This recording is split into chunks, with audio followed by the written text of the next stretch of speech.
Greetings, friends. The story of Pesach should shake us profoundly.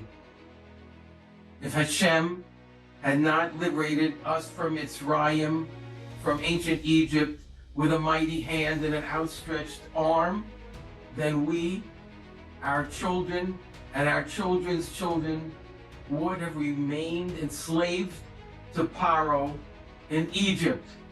We say that. It's in the Haggadah. What exactly does it mean? I've heard there are more editions of the Haggadah than any other Sefer. We pay a huge amount of attention to Pesach and the story of Mitzrayim. We refer to Yetzias Mitzrayim, the Exodus from Egypt, every day, many times, in our tefillos and our prayers.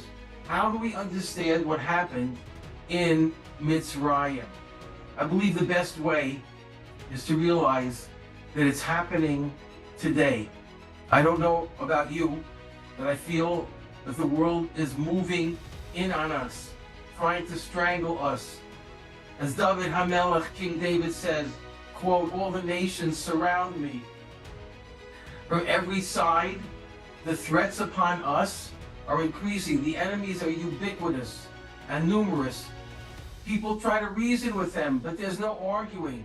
They hate us, and the volume of hate is increasing. Tragically, the hate comes even from within our own people, as well as from outside. There's nothing new under the sun. They want to hurt us, and I'm sorry to say that's a euphemism. There's a growing admiration for Hitler, Yamak Shemo. Our enemies are sorry that he did not succeed. All the troubles of the world are attributed to us. They would like to think that without us, everything would be okay. Let's face it, on a certain level, they're correct. Just as we are the blessing to the entire world when we are righteous, so too if we are rebelling against the Torah, God forbid, we become a curse and a laughing stock. Our national life becomes a desecration of God's name. If we do not act with fear of heaven, then we become an embarrassment to Hashem and His Torah, God forbid. The actual cause of anti-Semitism is when the Jews do not live up to the Torah. In the words of Rabbi Elchanan Wasserman Zatzal, when a Haman sets himself up against Israel, we must know that this Haman is nothing other than a heaven-sent rod to smite us with. Why does a Haman come?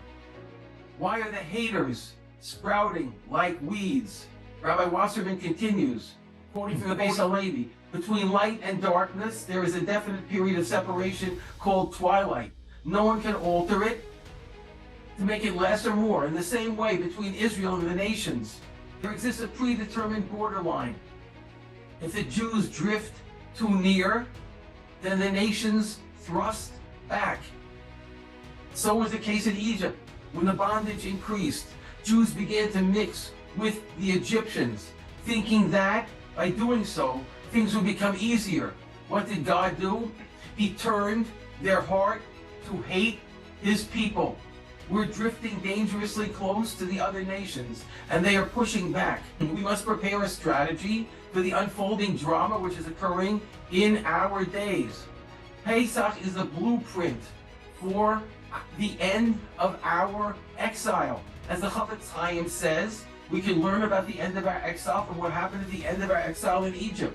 As it says, as in the days of your leaving Egypt, I will show wonders in the final redemption. That's a quote from Micha, the prophet. Rabbi Wasserman continues, it is written that the oppression of the period before Moshiach will exceed anything that happened to Israel from the day it became a nation. That is, it will outdo even the oppression at the time of the destruction of the temple.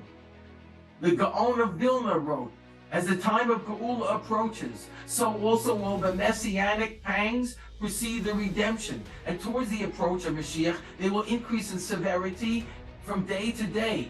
As in Egypt, when Paro decreed, let the work be heavier, and the children of Israel were forced to make bricks. My friends, we must learn from Pesach just as in ancient Egypt, where the host culture that tried to destroy the children of Israel was itself destroyed, we can expect the same in our own days. Recently, an important bank collapsed in Silicon Valley. This bank represented the entire world of technology, which is an object of idolatry for our host culture. This is a portent. Before Moshiach comes, an all-encompassing change will sweep the planet. The culture of Esav, Edom, will collapse, and a totally different world will emerge like the rising sun. On that day, Hashem will be known as the ruler of the world, and his servant, Moshiach ben David, will arise to lead the nation. May our eyes behold your return to Zion in compassion. On that day, Hashem will be king over all the world. Hashem will be one and his name one. May we all survive the birth pangs of Moshiach and see the renewed world. Good Shabbos.